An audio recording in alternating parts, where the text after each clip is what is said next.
Court के सामने है, ये सारे एमएनएस आए हुए हैं। हमारा इस वक्त मुतालिबा ये है कि सुप्रीम कोर्ट में एक केस जो मिलिट्री कोर्ट्स के हवाले से पड़ा हुआ है और अभी तक जो उसका बेंच है वो टूट चुका है और नया बेंच जो है ना अभी तक उसकी अपॉइंटमेंट नहीं हुई है, नई बेंच को जो है ना नई अभी तश्कील नहीं हुई है।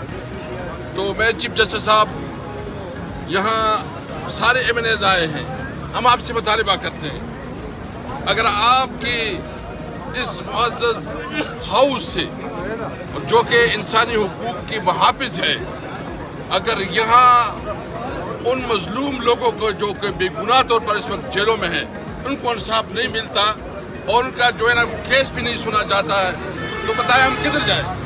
क्या हम कोई अक़वाम मुत्तहिदा जाएं? आपके पास हमने आना है। इसलिए हमारा मुतालिबा है कि जो हमारा केस है जो कि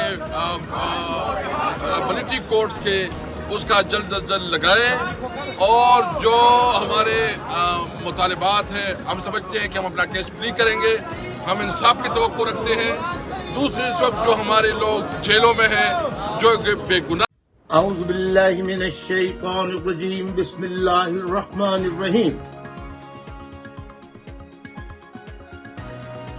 आज 24 जून 2024 की तारीख है, पीर का दिन है। पाकिस्तान में रहने वाले पाकिस्तानियों और पाकिस्तान से बाहर ओवरसीज ममालिक में या दुनिया के किसी भी खित्ते में जहां जहां पाकिस्तानी मुकीम हैं उन सब की खिदमत में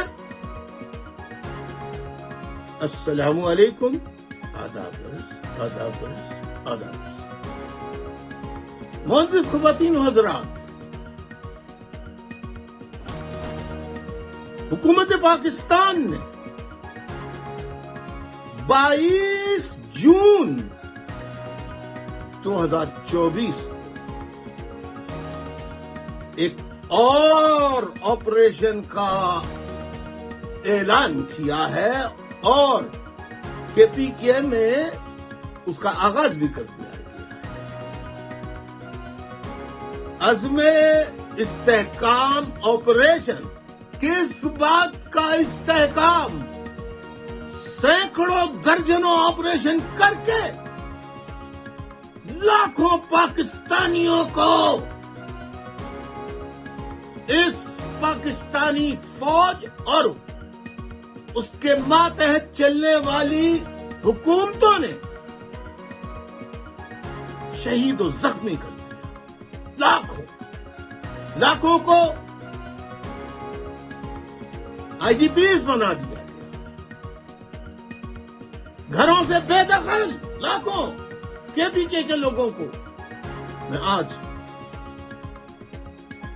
पीटीआई, एमक्यूएम और पाकिस्तान की तमाम जमातों के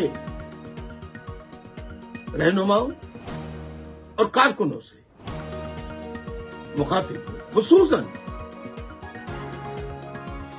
केपीके खैबर पख्तूनख्वा के अवाम से मुखातिब हूं, माँ बहनों बेटियों से मुखातिब हूं।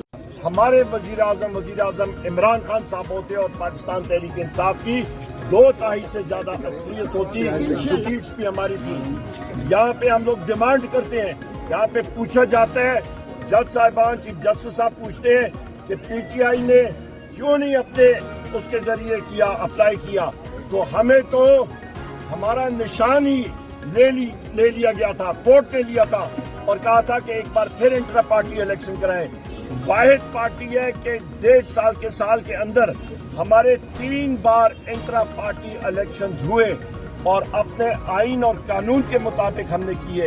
यहाँ पे बराक साहब देखें कि एक दूसरी पार्टी है जिसका नाम है अवामी नेशनल पार्टी, उसका इलेक्शन ही नहीं हुआ और उसको इलेक्शन कमीशन ऑफ पाकिस्तान ने 20,000 रुपए का जुर्माना करके उसका सिंबल उसको लॉक कर दिया। ये एक मुल्क और 2 कवानीन हम लोग रिजेक्ट करते हैं। यही वजह है कि हमारे वजीर आजम साहब इमरान खान साहब कहते हैं कि मुल्क में एक कानून होना चाहिए। यहाँ पे ये भी मैं कहता चलूं कि जो ये ऑपरेशन करना चाह रही है हुकूमत, جس کا مینشن بھی اس دن کاؤنسل میں نہیں ہوا تھا اور ایپیکس کمیٹی میں، اور خود ہی حکومت نے اس کو چلا دیا، اور پھر اس کے پیچھے وہ ابھی ہٹ رہے ہیں کہ ہم نے ایسے نہیں کیا۔ پاکستان کی عوام کے اوپر کسی قسم کا آپریشن جو ہے وہ نامنظور ہے۔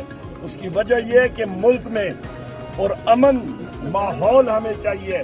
ہم لوگ چاہتے ہیں کہ ملک پھلے پھولے۔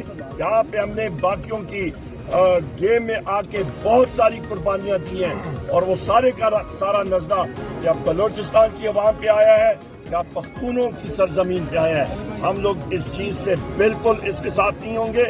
ہم لوگ چاہتے ہیں کہ پہلے صوبائی حکومت کو کانفیڈنس میں لیا جائے، اور آپریشن اپنے لوگوں کے اوپر ہمیں بالکل نامنظور ہے۔ یہ ہمارے واضح موقف ہے، اور یہ بات کرنی کہ آپ کا انٹیلیجنس بیسڈ آپریشنز تو ہر وقت ہو رہے ہوتے ہیں، کہیں پہ کوئی خبر آتی ہے۔ آخری بات کر کے پھر میں بیرسٹر غور صاحب سے گزارش کروں گا اور ریانہ ڈار صاحبہ سے اور ساتھیوں سے کہ آپ یہ اندازہ لگا لیں کہ شہباز شریف کیا کہتا ہے کہ آپریشن ہمیں چاہیے انویسٹمنٹ کے لیے۔ مجھے بتائیں کہ بلوچستان اور کے پی میں خیبر پختونخوا میں کتنی انڈسٹری ہے؟ انڈسٹری آپ کی ملک کے باقی جگہوں پہ ہے۔ انویسٹمنٹ اس لیے نہیں آ رہی کیونکہ یہاں پہ آئین اور قانون کی بالادستی نہیں ہے۔ میکسیکو میں 1.5 لاکھ سے زیادہ لوگ مارے گئے ہیں، وہاں پہ امریکہ اور باقی لوگ انویسٹمنٹ کر رہے ہیں کیونکہ ان کی عدالتیں رول آف لا پہ بلیو کرتی ہیں۔ رول آف لا وہ واحد چیز ہے جس کی وجہ سے انویسٹمنٹ آتی ہے۔ بہت شکریہ بیرسٹر صاحب۔ بسم اللہ الرحمن الرحیم۔ آج